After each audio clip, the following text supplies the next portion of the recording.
आपण माने मिशन शक्ति रे काम करी घर को रोजगार करी पैसा आने आपण मैंने काम कर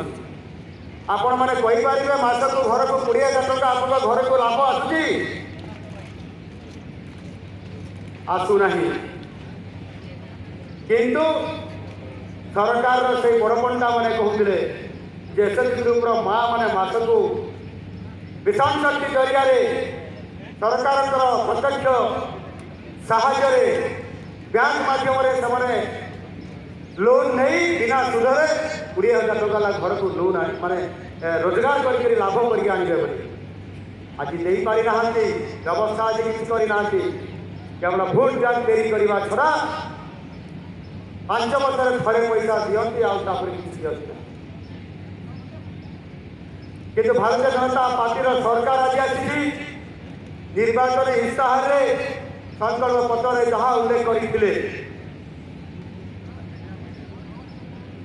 समस्त 18 वर्ष अधिक बयस थी महिला मानू प्रति महिला को सुभद्रा योजना 18 वर्ष अधिक होता महिला को सुभद्रा योजना प्रत्येक महिला को 50,000 टका लेखा आपण भाउचर दिज्व 50,000 टका दिज्व आटा जो दिन मो सरकार शपथ पार ग्रहण कले घंटाए पर कैबिनेट बसिला एवं से निष्पत्ति निगला समस्त सुभद्रा योजनार महिला मानू 50,000 टका लेखा दिज्व ये निष्पत्ति निया सारी आपण मैंने खूब शीघ्र अर्थ पाइले ये छोटिया कथा नुह